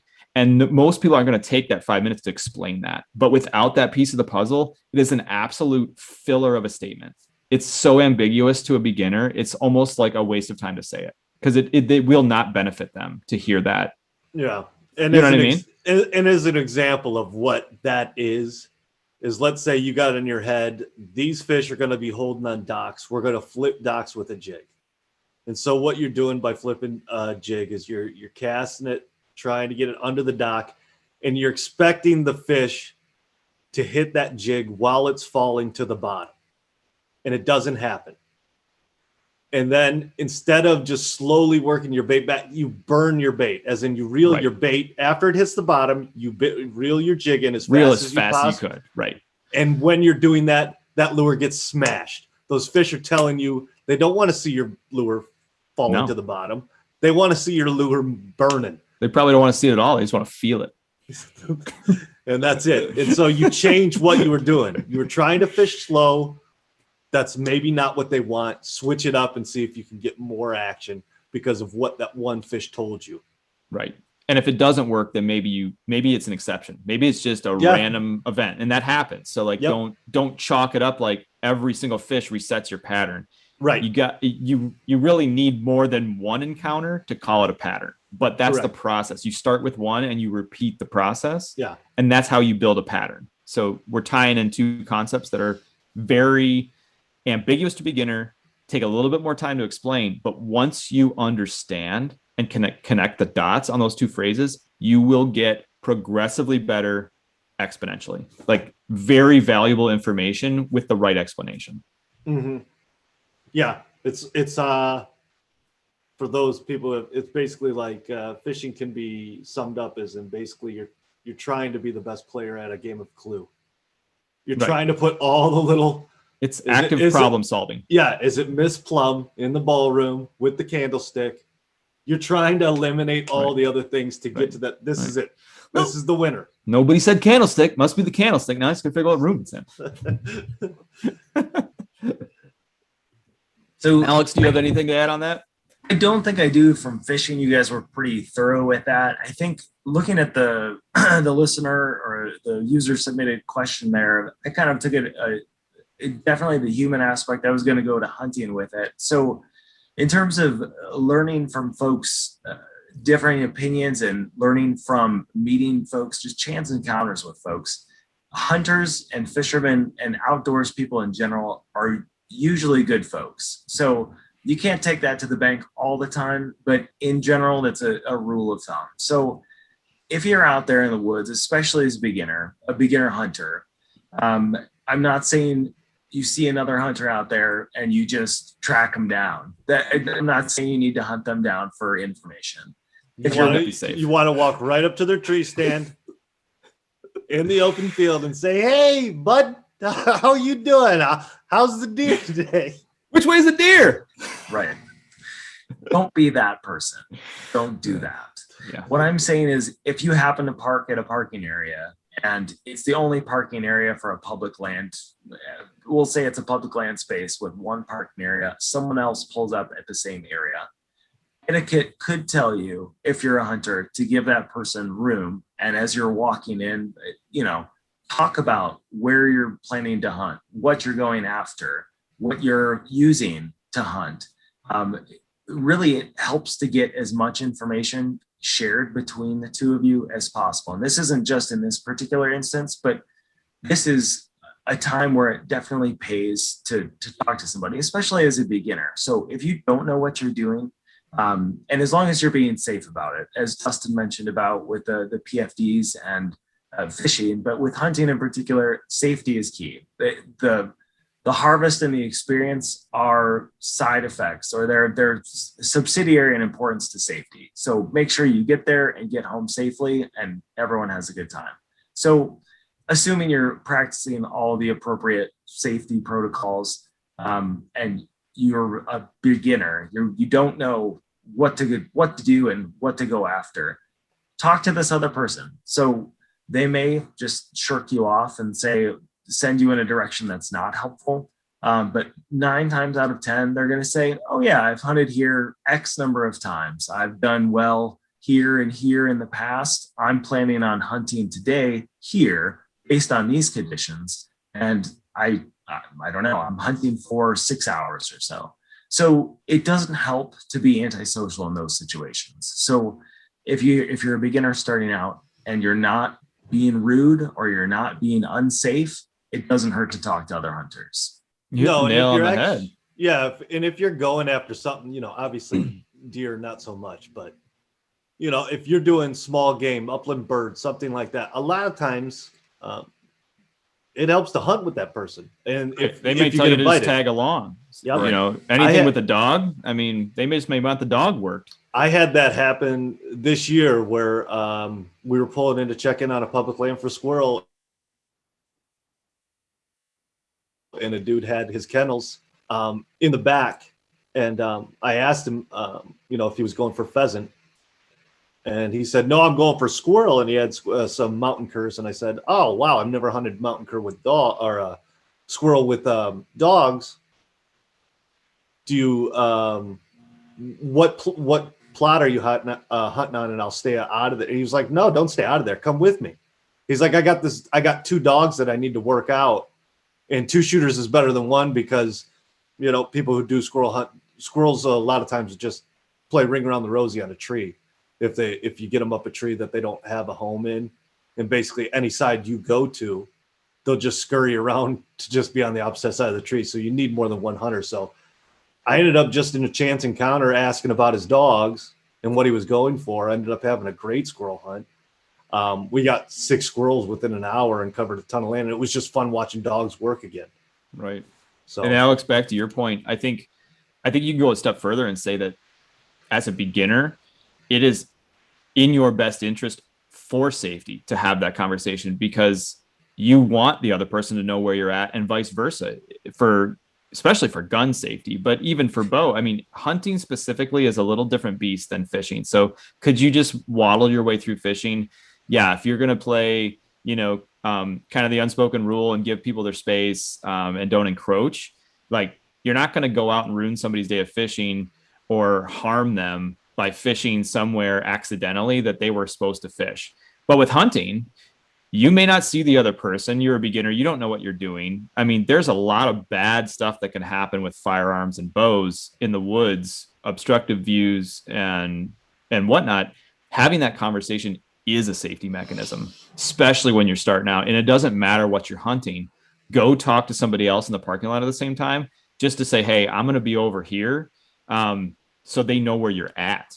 I think there's safety benefit in that alone, regardless of, your intent to gain information on the species. Yeah. And a lot of hunting seasons overlap. So just because it's like, oh, well, everyone's got a bow, that's cool. Everyone who's hunting deer has a bow. Everyone who's hunting squirrel, who's hunting rabbit, they have guns. Birds. Right. Or birds. They have, mourning shotguns, dove. Rifles, and bows can all be in the woods at the same time. And then you got muzzleloader, people bow hunting. You can bow hunt through gun in some states. So you don't want to assume what somebody else is doing. Yeah. And then generally, like I said, and to touch on what Alex was saying is, several instances this year where information was exchanged on public land. As I was, I was out there for squirrel and seen a bow hunter come in, and he was heading back to a spot, that I had been in all day already. And so kind of gummed it up. But, I gave him the traffic report of how many deer came through, what I seen, where they went. And he was coming from a different sit. And he told me, there's squirrels here, and here, and pointed it out on a map. And we just basically kind of exchanged spots and just talked in general, like what we were experiencing as far as species go in that plot on that part of public land. So it just a short chat of how's your day going, how's your hunt going, came back to valid and valuable information for both of us. Right. I think we're kind of like, we're just basically walking right into the last three comments.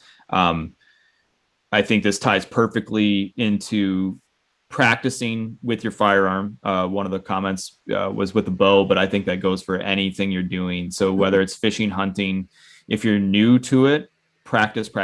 Don't walk into the woods or onto the water or onto the bank or onto the boat and have that be your first time using your tool that you want to try and have success with. There are things you can do at home, in your yard, on a range, in a basement. I mean, just get creative. And the more time you can put with that tool in your hands before you actually need it to function for you with what you want to do, the better off you'll be. And there is no upper limit. You can do as much as you physically can, and it will only help you. Obviously, there's plateaus to where you're going to need to change some things up for it to be beneficial in the long run. But as a beginner, I would say don't worry about that. You're not going to hit a plateau to where extra time with it in your hand is going to be negative. It's always going to be better to have more time with it in your hand. And I think I just want to throw these last two right in there, because then we can just kind of end with these three things. So the last user comment was on clothing and equipment and the quality of it and the importance of having quality clothing and equipment. I think that's a bit of a loaded statement question and a great topic, because I feel like there's ways to skirt that where you can have high quality, but not necessarily have to spend a lot of money, because I feel like that is where most people's minds go. But before we get too far down that rabbit hole, another user submit was wearing orange. And I feel like that is where this is all tying together. We got safety, we got beginning in the woods, we got practice with your firearm or your bow or your fishing rod. Wearing that PFD on the water, wear orange in the woods. If you are in doubt, wear orange. It doesn't matter if it's September 1st or January 31st. you will never be ticketed for wearing orange when you weren't supposed to. You will be ticketed the other way around. If you and it's safety. If you are ever worried about safety, just wear orange. Yeah. I was going to say ticketing should be your least concern. That should be the least of your concerns. I mean, really the orange is there. And even more so than wearing orange, especially if you're going to be a public land hunter and you don't have where you're sharing the space with everyone else.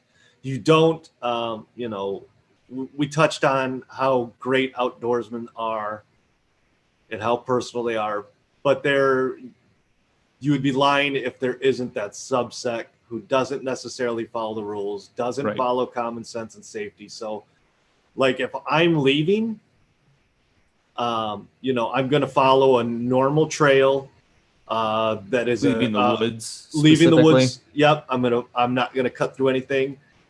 And I'm going to make as many human noises, not just walking, because there are special individuals, and you hear about it every year. You can find stories about it every year of someone getting shot hunting because someone's shooting at a sound thinking it's a deer walking. So I will in the dark. Yeah, I will clear my throat. I will whistle. I will play audio on my phone. I will do whatever is possible on public land just because you don't know the caliber of person you might be walking past. That might be the a-hole who's just burned his off day, has been in there since, 2 hours before sunrise, hasn't seen anything, is not on the top of his game, hears a noise, thinks this is his big break, and just fires at a noise through a bush. Right. No, I'm not taking any chances. I will, it's not on purpose, but to me, personal safety, especially on public lands and stuff like that. Like I'm going, if I generally try not to leave before hunting hours are over so I don't ruin your hunt. But if I have to bounce anyways and go through and you happen to be hunting like a main trail, because I've seen it. I've seen. Oh, yeah. On public, I've seen a person set up their deer stand. Always. Literally 30 yards from the parking lot. Like, what are you doing? Absolutely. You might as well just roll the window down. Dude, I'm going to obviously that's illegal, but I mean, I'm going to ruin your away hunt from your truck. Yeah. Like, I mean, there are some things you will see out there, but the wearing the orange is safety. The clothing, the quality, I get that in a certain aspect. Correct. It think requires some right explanation. Yeah, I think the right equipment is correct. There is nothing that can be worse than a spring tournament and you have no rain gear and you're a co-angler. And it snows. If you don't have the right equipment, you are going to not have a great time. No. Fishing a tournament. So as far as that goes, that would be like, I'm not a big buy into the brand. I mean, there are definitely quality brands that make certain things and you're going to pay more for it. But there's also brands that are just hype and you're paying more basically for the brand and not really the quality. So you got to be careful with that. And that's a rabbit hole. It is. But I think really we can kind of scratch the surface and just give people like an equation, like to think about this process. If you are going out to buy some of your, this is your year. You're like, I'm going to finally upgrade that piece of outerwear that like, I know I need a warmer jacket, or I know I need bibs, or, I'm going to finally get that insulated pair of boots. What you need to do is you got to figure out like, okay, what percent of the time am I going to use this? And then you got to figure out, how many different options are there and the price points for those. And you're going to kind of have to do some math in your head. Like, okay, so if I'm using this thing like 10% of the year, but for that 10%, like, could I get by with something like that's not at the high end of the price range? And then you kind of take a little bit of the function. Like, obviously you're going to pay top dollar. You're going to get that like top quality, but you're using 10% a year. Maybe not the best place to put that money if, like everybody else, money's limited. Like it's not infinite. So you're going to have to make some choices. So you're going to have to really be strategic on some of your gear, especially if you're like us, where you're trying to get into like 7 things at the same time. Like I'm going to duck hunt for the first time this year. Oh, and I'm going to pheasant hunt, and I might hog hunt, and I'm probably going to fish 7 different species. So, we're not going to go out and fully rig out in one Bass Pro trip with 7 carts and 2 trucks. It's not going to happen. So, maybe. Yeah. I really don't think I have anything to add on to that. The as you guys have both mentioned, safety being the first factor, second being function. I mean, guys back in the day, and gals too, used to wear a deer hunting red plaid flannel. That was it. That was camouflage. We got to do a red flannel challenge. Right. That sounds fun. So that's just my point of saying camouflage in itself isn't going to make the hunt for you. No. It's just another tool in the toolkit.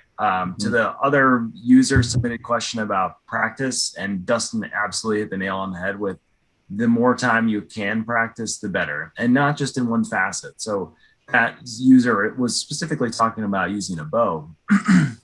And this doesn't matter if you're using a recurve bow, a compound bow, a crossbow, but specifically for recurve or something that requires a little bit more physical strength, it helps to also tone your body and to be in the best shape possible so that you can have the most ethical shots possible, or the most ethical harvest possible of these animals. So 1, you want to be safe, and 2, you want to treat the game that you're after with the most respect and care that it deserves. So practicing is going to get you to do that and be able to make the shot or make the harvest when the time counts.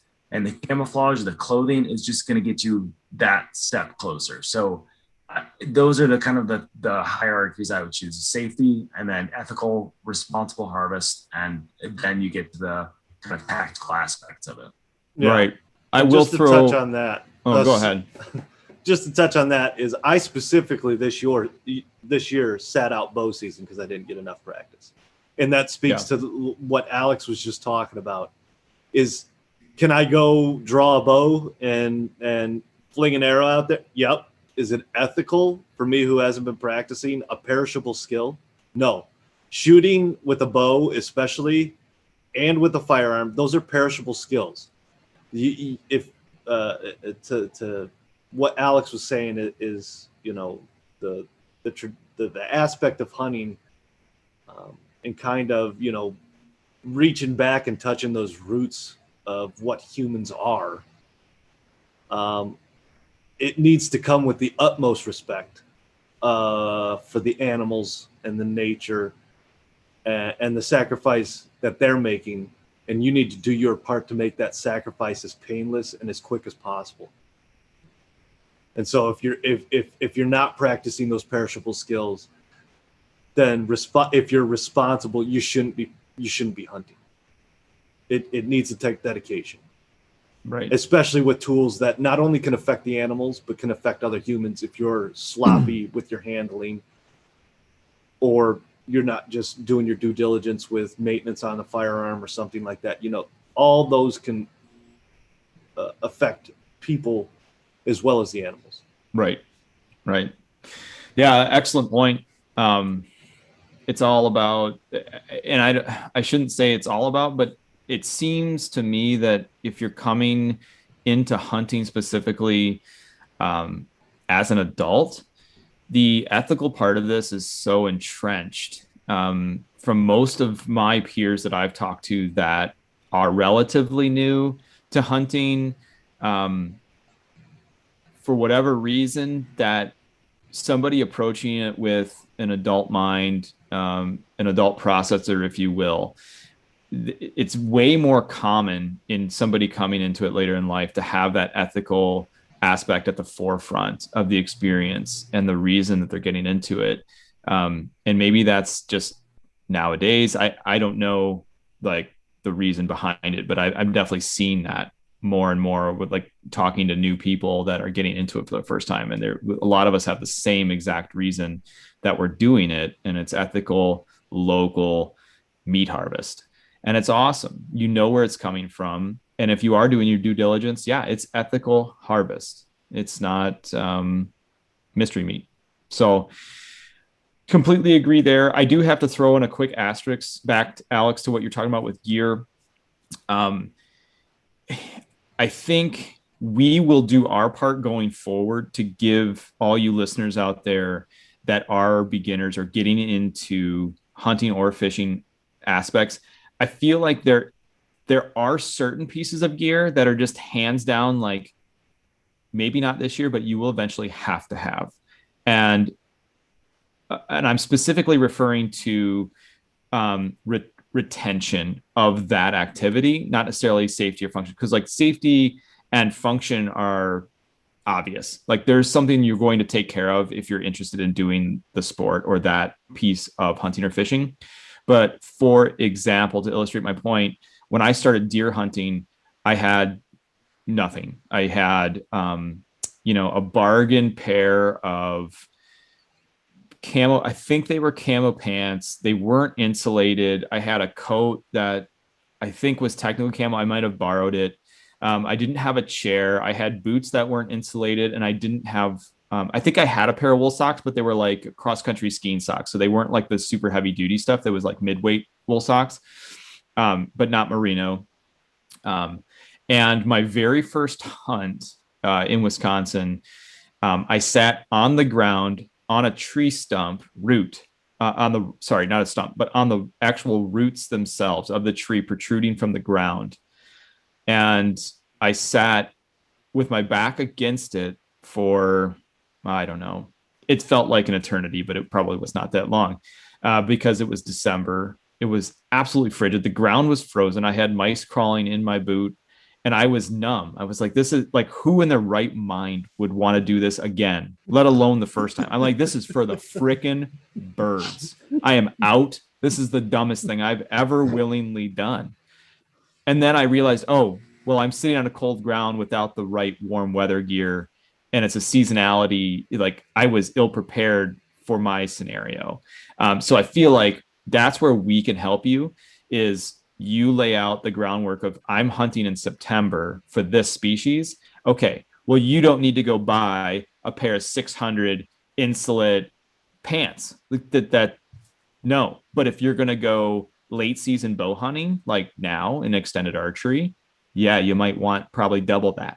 Like there's certain pieces that I wouldn't go out the door without it being in my truck at this point.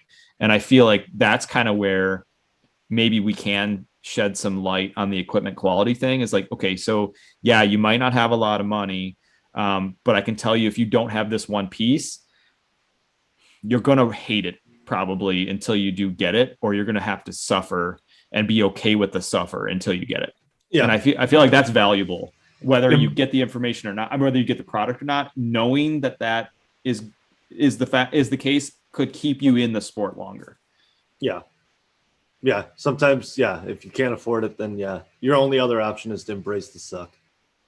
Embrace the suck or borrow or I feel like if I would have known, that was the biggest thing. It's like, I didn't know what I was about to get into, which is everybody's scenario. If you're learning something for the first time, it's like, I didn't know I was going to go sit on a tree root that was frozen.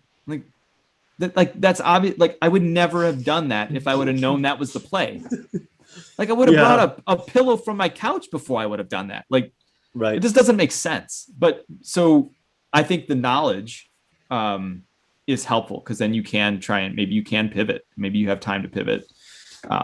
Ask a friend, borrow, go to Goodwill, something that's not just a straight up go buy the product. But yeah, let's wrap it up. Yeah, I think so. Been a long one. Yeah, no, it was a long one. I mean, that's what you were trying to get everything out. It's you're new to hunting, new to fishing. Yeah. So yeah, guys, thanks for tuning in. Hopefully many more episodes to come. Drop us some comments on Facebook, Instagram, YouTube, pretty much anywhere we're at. If you've got questions or things you want to hear about, especially if it's anything we've already talked about, but we're going to try and get into all these other little things that we just didn't have time for to get you guys more information and just get you 0 to 1 faster, shorten the learning curve for fishing and hunting. As I mentioned, check us out on YouTube. We've got videos coming out there, and we've got a website, vitaltradition.com. We've got helpful articles there. Some of the stuff we will do videos on, but most of it right now is kind of separated, but eventually it'll all be kind of coming from the same spot. So check us out, drop us a line, and we'll catch you on the next one. Thanks for tuning in, guys.